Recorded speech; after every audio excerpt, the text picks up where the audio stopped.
Violet's 7. She is just a sweet, smiley, smart girl. She's really, a joy in our lives. Because Violet was such a happy, good-natured, mellow baby, I think we may have missed some of the early warning signs. At her year checkup, the doctors started really getting a little more concerned that she wasn't doing a lot of the things that kids that age would do. She wasn't really sitting up on her own, she wasn't crawling, she wasn't pulling up. And then we started seeing specialists, and when she was about 16 months old, she was diagnosed with Rett syndrome. That's when things kind of changed a lot. Are you ready, Bee? For her, it's her chance to have a normal summer. It just gives her so many different opportunities.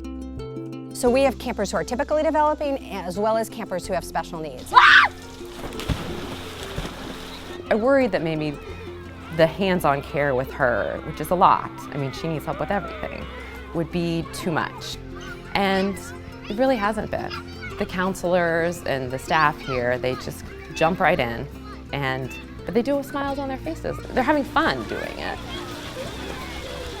I usually pick her up and she's smiling from ear to ear. She comes home from camp with tan lines and friendship bracelets and a big grin on her face. That's what summer should be for a 7-year-old girl. Where else do you go and you see a typically developing child and a child in a wheelchair singing a song, walking hand in hand, and talking about how they want to have a sleepover together? Where else do you get to see that?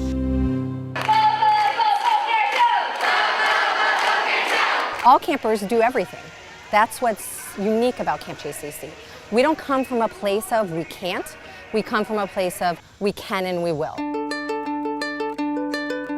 Our theater arts camp did a performance of Peter Pan. There were campers there who use walkers, and campers there who use wheelchairs, and campers there who speak differently than others. And they all got to participate in the play and take a bow and receive applause and be up on stage just like everybody else.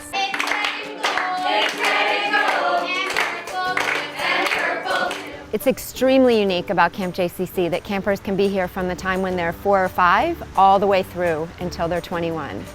It allows them to be in an environment where people know them, people understand them, people are comfortable with them. Are we making s'mores again? We'll probably make s'mores. I enjoyed that. So I've been working with Josh for about 3 years now.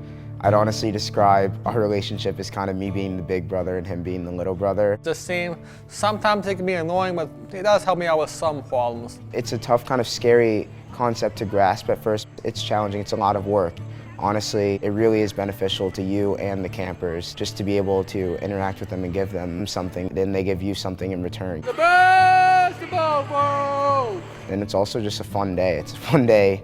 There's always something that's just unpredictable that's gonna happen, and I love that. I also went into school as an economics major and realized it wasn't for me, and I think this job kind of helped me push myself into realizing that I wanted to be a psych major. It definitely has made me grow and has made me a better person. Working at this camp and working with campers, specifically Josh, has really helped me do that. We are raising a generation of individuals who are compassionate and dedicated and understand that people who are different can do just about anything.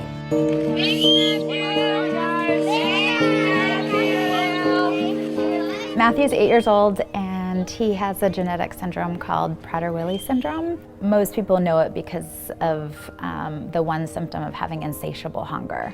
So even though he could keep eating, he will never feel full. Good catch. Good job.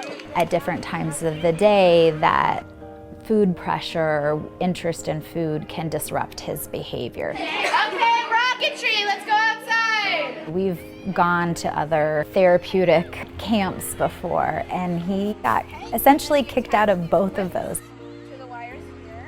It tells you how amazing JCC is and the fact that he does so well here. 3, 2. I'm a pediatric neuropsychologist. One of my jobs is to figure out kids with learning and behavioral problems, what kind of interventions might be helpful for them to manage. One of the best therapies is just the therapy of having fun, and that's what he has here. You blew through the entire engine, that's awesome. Part of what happens with Matthew is that he may be doing fine most of the day, but when he really does need help and assistance, he needs help and assistance. He was having a bad day, and so I came here, and the fact that my Matthew turned to his Matthew and said,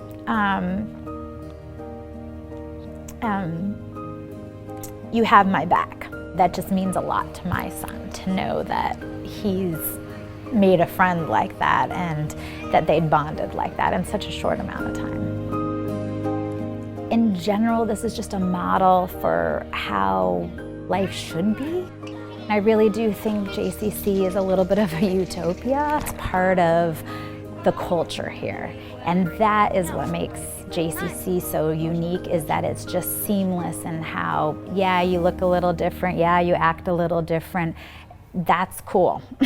So the cost of having a full inclusion program here is tremendous. It costs us 2.5 to 3 times more to have individuals here with disabilities. We don't pass along the costs to parents at all for the additional supports. We have to worry every year, what if? What if this year we don't raise the money? What are we going to cut? What are we not going to be able to do? So I think in this case, people will tell you money can't buy happiness, but here, that's what it buys, and it can. It's just so nice to see that you can still have kind of a complicated family setup, but still have just normal, fun family experiences, and to just have just a fun, normal summer. That's something that can be really hard to find for us as a family, that kind of feeling of normal sometimes. For me as a mom, that has been just such a wonderful element of it, to feel like these are my people, you know?